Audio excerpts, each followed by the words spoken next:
तो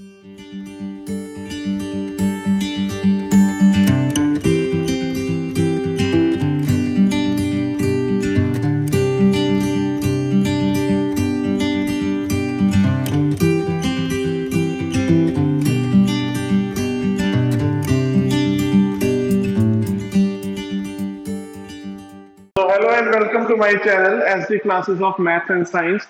तो last topic हमने जो किया था एसिड एंड बेसिस में, वो हमने पढ़ा था कि एसिड क्या होता है, बेस का जैसे हमने थोड़ा सा इंट्रोडक्शन करा था, और प्लस हमने एसिड की केमिकल प्रॉपर्टीज और रिएक्शंस के बारे में बात करी थी। आज हम स्टार्ट कर रहे हैं कि बेस क्या होता है और बेस की केमिकल प्रॉपर्टीज क्या होती है।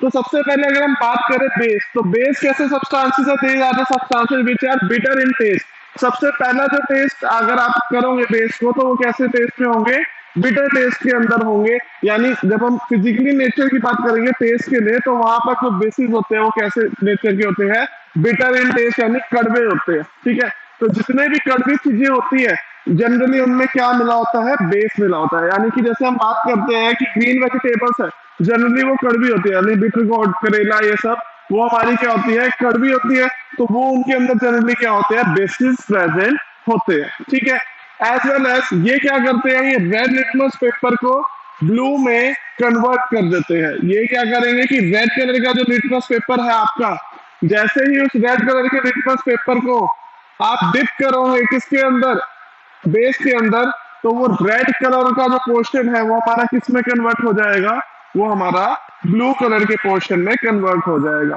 तो ये हमारा क्या करते हैं, रेड लिटमस को ब्लू लिटमस पेपर में कन्वर्ट कर देंगे।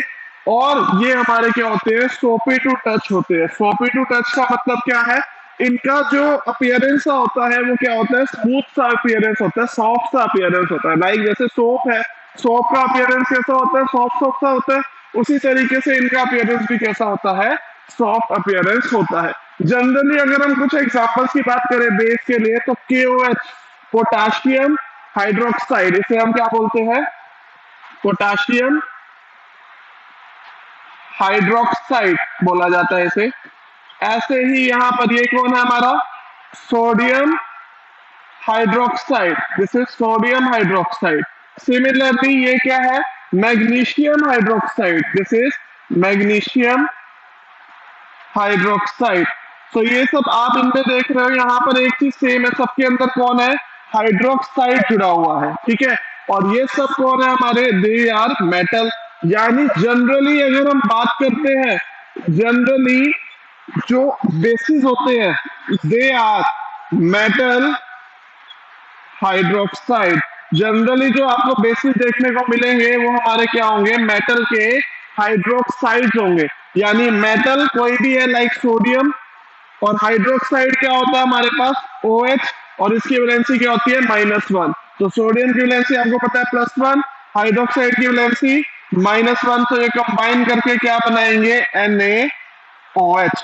तो जनरली जितने भी बेस होते हैं उनके अंदर हमें कौन देखने को मिलेगा, हाइड्रोक्साइड आयन देखने को मिलेगा। प्लस जितने भी हमारे पास मेटल ऑक्साइड होते हैं, यानी मेटल के ऑक्साइड अगर हम बात करेंगे, लाइक मैंने बात करा सोडियम की वैलेंसी आपको पता है +1, ऑक्साइड क्या होता है, O-2, तो ये क्या बना देगा, Na2O।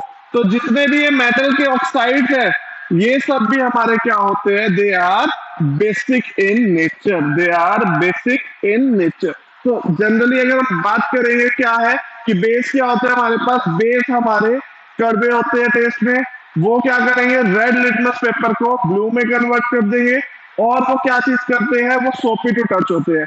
अगर आपको केमिकल फॉर्मूला से देखना है कि कौन सा केमिकल फॉर्मूला बेस का है, तो जनरली आपके जो बेस होते हैं उनके अंदर आप पे OH नेगेटिव के आयन होंगे, यानी वो मेटल हाइड्रोक्साइड होंगे, या फिर वो हमारे मेटल के ऑक्साइड होंगे। ठीक है, तो ये चीज है हमारे हमारे बेस के अंदर। अब हम इसकी कुछ केमिकल प्रॉपर्टीज के बारे में बात करेंगे कि ये जो बेस है वो किस तरीके से रिएक्ट करेगा केमिकली अदर सब्सटेंसेस के साथ। सो नाउ हमारी जो नेक्स्ट टॉपिक है वो क्या है, केमिकल रिएक्शन विद बेस, कि कैसे बेस रिएक्ट करेगा अलग अलग टाइप के सब्सटेंसेस के साथ। बेसिकली यहाँ पर हमने दो चीजों के बारे में पढ़ना है, reaction with metals and reaction with metal oxide. तो यहाँ पर बेसिकली हमने यही चीज के बारे में पढ़ना है। तो फर्स्ट हम बात कर रहे हैं रिएक्शन विद मेटल्स, कि बेस जो है वो मेटल्स के साथ कैसे रिएक्ट करेगा। तो नाउ लुक एट दिस। अब मेटल्स में बेसिकली यहाँ पर कौन से टाइप के मेटल की बात होगी, एक्टिव मेटल्स की बात होगी, यानी बेस नॉन रिएक्टिव मेटल से रिएक्ट नहीं करेगा। नॉन रिएक्टिव मेटल मतलब जो रिएक्टिविटी सीरीज में हाइड्रोजन से नीचे आते थे, रिएक्टिविटी सीरीज आपको पता ही थी हमारे पास जो थी, जो हमारे पास इस टाइप की एक्टिविटी सीरीज थी जहां पर हाइड्रोजन से नीचे वाले जितने भी एलिमेंट थे ये सब क्या आ जाते हैं हमारे पास नॉन रिएक्टिव मेटल्स के कैटेगरी में आ जाते हैं। तो यानी कि ये जितनी इजीली रिएक्ट नहीं करते। तो यहाँ पर हम क्या बात कर रहे हैं, बेस रिएक्ट कर रहा है किससे, मेटल के साथ, तो वो क्या बनाएगा, सॉल्ट बनाएगा और हाइड्रोजन गैस रिलीज करेगा। सेम चीज हमने एसिड के साथ भी पढ़ी थी, अगर आपको याद हो। एसिड जब रिएक्ट करता है मेटल से तो वो क्या बनाता था, वो बनाता था सॉल्ट, और साथ में वो क्या बनाता था हमारे पास, हाइड्रोजन गैस रिलीज करता था। बट यहाँ पर एक मेजर डिफरेंस है। इस टाइप में हमने क्या पढ़ा था कि हम पे जनरली क्या होती थी, डिस्प्लेसमेंट रिएक्शन होती थी और आयंस क्या कर लेते थे, एक्सचेंज हो जाते थे। बट यहाँ पर आपको जनरली डिस्प्लेसमेंट रिएक्शन देखने को नहीं मिलेगी। जो बेस है, बेस आपके पास जो यहाँ पर रिएक्ट करेगा मेटल के साथ, वो एक टाइप का सॉल्ट बनाएगा, और वो सॉल्ट के जो फॉर्मुलेज है वो आपको एक टाइप से याद ही रखने पड़ेंगे। आपको उसकी फॉर्मेशन अच्छे से समझ नहीं आएगी कि वो किस तरीके से एक्चुअल में फॉर्म हुए हैं। बट जो मेटल के साथ जब हमने एसिड को रिएक्ट करा था तो वहां पर डिस्प्लेसमेंट रिएक्शन होता था, डायरेक्टली डिस्प्लेस कर जाते थे आयंस, और आपका सॉल्ट और वाटर हाइड्रोजन गैस रिलीज हो जाता था। तो यहाँ पर क्या है हमारे पास, ये बेस है जिसका नाम क्या है, सोडियम हाइड्रोक्साइड। ये किसके साथ रिएक्ट कर रहा है हमारा, ये रिएक्ट कर रहा है हमारा जिंक के साथ, जो कि एक मेटल है। तो इसने क्या बनाया है, Na2ZnO2, Na2ZnO2 जिसे बोला जाता है सोडियम जिंकेट, जिसका नाम क्या है, सोडियम जिंकेट। और वो साथ में क्या रिलीज कर रहा है, हमारा हाइड्रोजन गैस रिलीज कर रहा है। ये जो सॉल्ट है ये सॉलिड फॉर्म में होता है, सोडियम जो हाइड्रोक्साइड है वो एक्वस फॉर्म में। एक्वस का मतलब क्या होता है आपका, कि डिजोल्व इन वाटर, कि ये हमारा डिजोल्व किसमें किया गया है, वाटर के अंदर डिजोल्व किया गया है। और ये सोडियम जिंकेट आपका सॉल्ट है, और हाइड्रोजन गैस जो है, हाइड्रोजन है वो किस फॉर्म में रिलीज होती है, गैस की फॉर्म में रिलीज होती है। यानी कोई भी बेस है अगर वो मेटल से रिएक्ट करेगा तो सॉल्ट और हाइड्रोजन गैस आपको रिलीज करके देगा। क्लियर।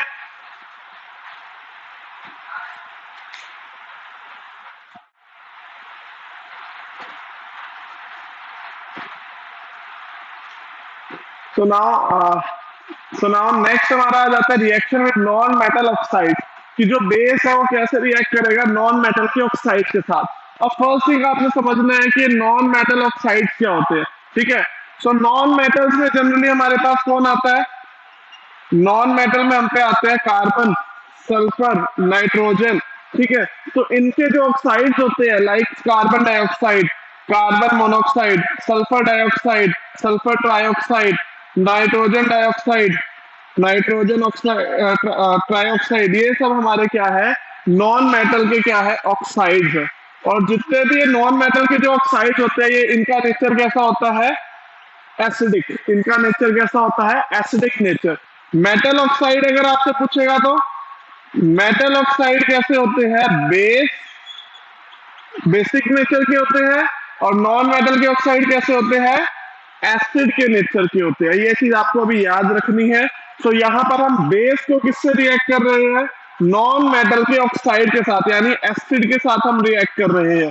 आपको सिंपल सी ये चीज ध्यान रखनी है, बेस जनरली बेस के साथ रिएक्ट नहीं करता, एसिड जनरली एसिड के साथ रिएक्ट नहीं करता। तो यानी बेस किससे रिएक्ट करेगा, एसिड के साथ। और एसिड कौन है यहाँ पर, नॉन मेटल के ऑक्साइड हमारे एसिड है। और जब भी ऐसा होगा तो क्या बनेगा, सॉल्ट बनेगा, और सॉल्ट के साथ साथ हमारा वाटर जो है वो क्या होगा, रिलीज होगा। लाइक यहां पर हमने बेस लिया है कैल्शियम हाइड्रोक्साइड, ये हमारा क्या है, बेस है। और CO2 कार्बन डाइऑक्साइड, ये हमारा कौन है, एसिडिक नेचर की होती है, ठीक है। तो अब ये हमारे रिएक्ट करेगा तो इन्होंने क्या बनाया है यहाँ पर, इन्होंने बना दिया कैल्शियम कार्बोनेट, यानी यहाँ पर डिस्प्लेसमेंट रिएक्शन आप कह सकते हो एक तरीके से, कैल्शियम कार्बोनेट फॉर्म किया है और यहाँ पर हमारा वाटर जो है वो फॉर्म किया है।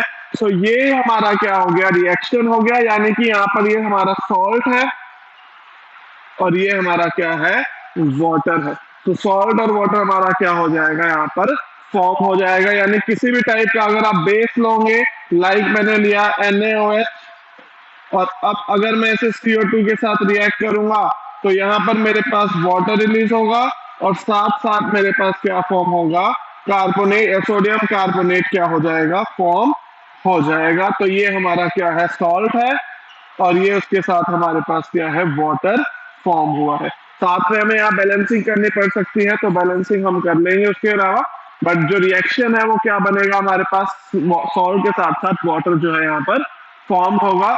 अब आपको एक चीज ध्यान रखनी है, एसिड को अगर आप मेटल में रखते हो तो भी सॉल्ट और वाटर बनता है, सॉल्ट और हाइड्रोजन गैस बनती है, और बेस को अगर आप मेटल के साथ रखते हो तो भी आपके पास सॉल्ट और हाइड्रोजन गैस रिलीज होते हैं। यानी कि तभी कहा जाता है कि जो एसिडिक सब्सटेंसेस होते हैं, जो बेसिक सब्सटेंसेस होते हैं, उन्हें हमें मेटल के कंटेनर में नहीं रखना चाहिए, उन्हें हमें किस पे रखना चाहिए, हमें ग्लास के या प्लास्टिक के कंटेनर में रखना चाहिए। लाइक जैसे पिकल है, अचार, तो अचार में जनरली एसिड होता है, एसिडिक नेचर का होता है वो, तो उसे तभी कहा जाता है कि आपको उसे जो आयरन है यानी मेटल के कंटेनर में नहीं रखना चाहिए, उसे हमें ग्लास या प्लास्टिक के कंटेनर में रखना चाहिए, क्योंकि वो मेटल से रिएक्ट करके क्या कर सकता है, एक सॉल्ट बना सकता है जो हमारे लिए पॉइजनस भी हो सकता है।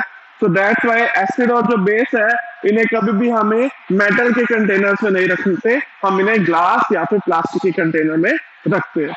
Next is dissolution of base in water, कि कैसे बेस जो है वो डिसॉल्व होगा वाटर के अंदर, उसके बारे में हम बात करेंगे। ये सिंपल है, जस्ट हमारा कि जो भी बेस है आपका, जब वो वाटर के अंदर डिसॉल्व होगा तो वो अपने कैटायन एंड एनायन पार्ट दोनों में रिलीज हो जाएगा। यानी ये आपका एनायन पार्ट है, एनायन पार्ट यानी कि OH नेगेटिव, और हमारा कैटायन पार्ट यानी कि पॉजिटिव जो भी पार्ट है, पॉजिटिव आयन जो भी है उसमें ब्रेक डाउन हो जाएगा।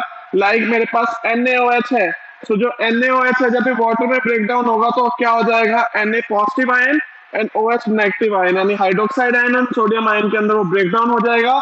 और जो इस OH नेगेटिव आयन है यही वो आयन है जिसकी वजह से एक बेस जो अपना बेसिक कैरेक्टर को शो करता है। यानी इसकी प्रेजेंस की वजह से ही जो रेड लिटमस पेपर है वो किसके अंदर कन्वर्ट होता है, ब्लू लिटमस पेपर के अंदर कन्वर्ट होता है। ऐसे ही अगर मैं बात करूं कि मेरे पास KOH है, तो KOH को अगर मैं वाटर के अंदर ब्रेक डाउन करूंगा तो वो क्या बना देगा, K positive and OH negative ion.